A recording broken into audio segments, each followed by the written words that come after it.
like I'm being very much into doing something that's not right. And I want this court to know that Todd Tate holds himself responsible for everything that he did. It's hard for me to lay down and plead to felony charges that don't apply. Is it your intention today to enter this guilty plea? If I could address... This is either a yes or no. Are you going to enter your plea or not? Everybody thinks it's funny. Let me just plea and get it over with for everybody. Plea to something that I absolutely do not feel good about, but I don't want you to try to send me to the penitentiary for years and years. You can sleep with it, I can sleep with it. I think we're done. At this point in time, I think we're done. Where I think we are today is that on the one hand, the Commonwealth can enforce the terms of this agreement based on the execution. Mr. Tate, I'm talking at this point in time. Okay, I'm sorry. At this point in time, I'm going to sustain the Commonwealth's motion to revoke his bond. He will be taken into the custody and housed in the Breckinridge County Jail. Your Honor, if I may speak to Mr. Chambers' motion to revoke the bond. I've already ruled. I've already ruled at this point in time. We're done at this point in time. He's going into jail today. Tate eventually pleaded guilty and was sentenced to 75 days in jail, with credit for time served. What's baffling about this is that he really had to push himself to plead guilty. Any normal person would have done it in an instant. This officer could have hurt many people because of what he did, but this next officer did not leave that up to chance. There's an old saying, it ain't no fun when the rabbit's got the gun. It's equally applicable when he has the video. The eye of justice. On January 28, 2015, an ex-cop, William Melendez, and his partner stopped Floyd Dent for a minor offense. But this stop turned into something completely different. As William appeared in court, the judge went through the situation again, the details of which will leave you shocked. January 28, 2015, where his life changed forever. He was stopped by the defendant, a then Inkster police officer, and his partner, Officer Zelenowski. Mr. Dent was stopped for a minor traffic offense and ordered out of his vehicle. With his hands extended out of his driver's window, he was grabbed out, thrown to the ground, and 16 times in the head by the defendant. In his attempt to arrest him, he was thrown onto a window shield of a patrol car. The responding police officers arrived as the defendant is wrestling the defendant to the ground. Mr. Dent was struck, kicked, and fell on the ground by what appeared to be a group of angry, anxious police officers that celebrated after the defendant was beaten and cuffed. The video in the car shows the police officers fist bumping as a celebratory act of bravery by the defendant and his cohorts. But the one image that struck out to the court was looking at Mr. Dent in his cell, shaking his head. You could already tell that the judge was infuriated by this devil cop's actions. What he did was so low that even the judge couldn't hide the disgust on her face. If his conduct was indicative of what he was thinking, I would have thought this. What crime did I commit? Being a black man in a Cadillac, stopped for a minor traffic offense by a group of racist police officers looking to do it. As police officer John Zelenowski, auxiliary police officer, testified in court too, in his response to a text, was quoted as saying, "At least give me the satisfaction of knowing that you're out there beating up police right now. LOL." How humiliating and degrading that must have been. He was left in a cell for a number of hours before getting medical treatment. On January 28, 2015, you did not fulfill your job. You performed just us. Again, that began with a police stop. The purpose of it was to harass and degrade a motorist in Inkster. The man chosen for your game was Floyd Dent, a black man. The game went like this. Let's follow a car in a known area, and based on your years of training experience, you knew that the motorist would likely be a black person, no license, armed with a gun or drugs in a vehicle. The judge was not taking this lightly as she rubbed the officer's face in the mess that he had created for himself, and you could see the clear indications of shame on the officer's face. And upon stopping Mr. Dent, who was dead wrong for driving with no license or license suspended, running stop signs, and weaving in and out of the back street, which the court saw on the video. You and your sidekick, auxiliary police officer Zelenowski, caught your prey. Upon being stopped, Mr. Dent put his hands out of the driver's window in plain view. Your partner and you pulled him out. When he didn't move fast enough for you, you refer to it as resisting. I call it bowing down to your command. You utilize your dirty, hairy tactics and use excessive force to arrest him. When your posse arrived, they joined you in a takedown, and ultimately throwing Mr. Dent into a windshield of a police car with a dash cam, which I refer to as the eye of justice.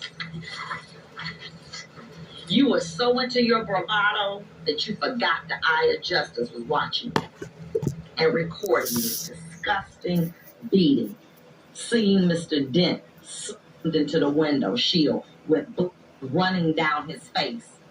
The dash cam that was designed to protect you ended up being what convicted you. Fist busting after taking him down as a sign of bravery was just another cowardly act caught by the eye of justice. This female judge is what we need more of in this country today. She had no problem at all in stating the obvious and addressing all the elephants in the room. It took me several days to read the letters that people sent talking about your character, about the man that you are, about how you went in Westland and helped to save 3 senior citizens from a burning building. 3 of those letters, I believe, were from African Americans, and 1 even professed to be like a mother. 1 or 2 things, either they're all racist, or there's something redeeming about you that somehow, in some way, you forgot that night.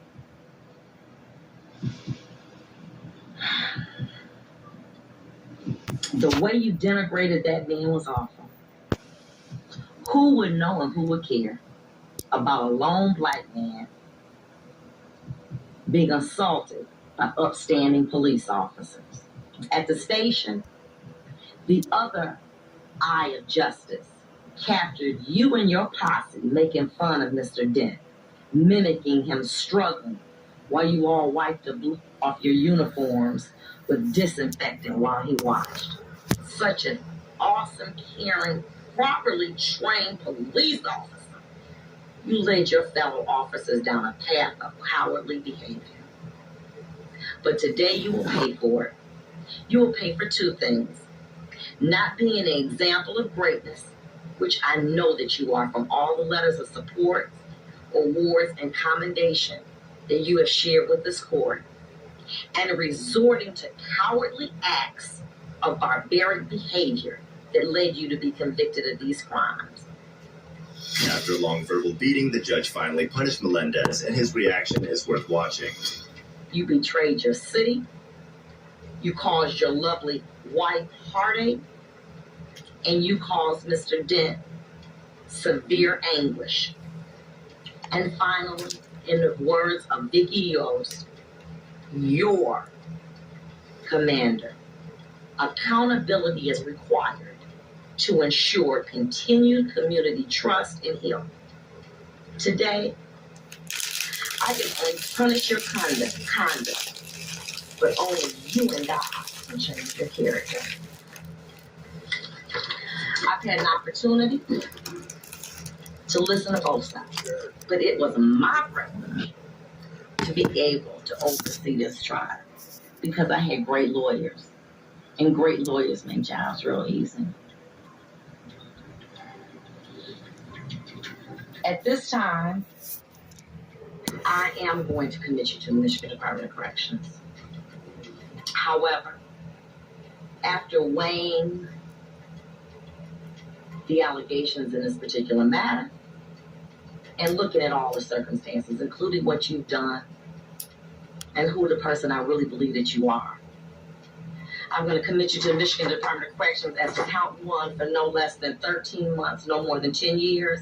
As to count 2, I'm going to give you 90 days credit for time served and close it out. Of course, it's going to give you 85 days for credit. You have 42 days to appeal my decision. That concludes the matter. Thank you. That day, this judge set an example for how devils like Melendez should be treated nationwide, and I applaud her for that. Moving on to our final sentencing of the day, we have the case of Numan Raja, an evil cop who did one of the worst things a cop could do. Discharging actually caused great bodily harm or death to Corey L. Jones.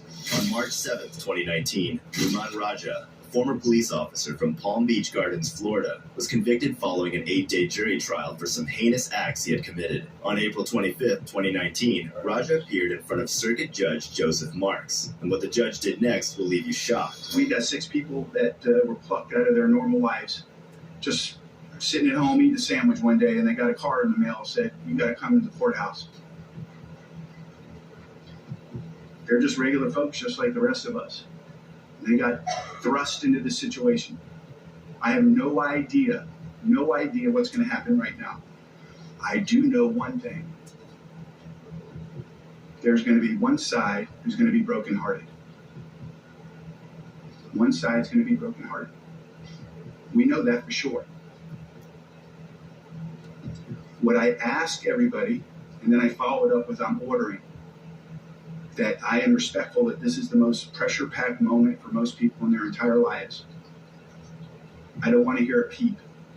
And to whatever side's brokenhearted, if you don't think you can take it, I need you to step out in the hallway because nobody will run out of this courtroom while I'm taking this verdict.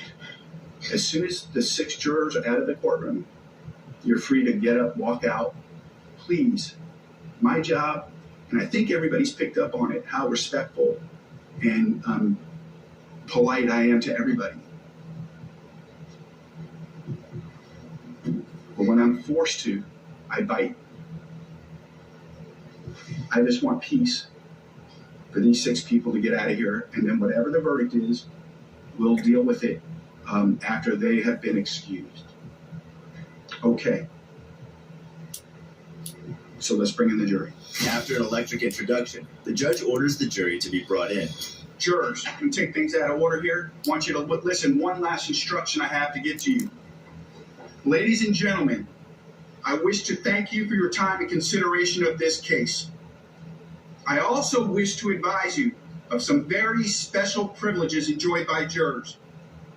No juror can ever be required to talk about the discussions that occurred in the jury room except by court order.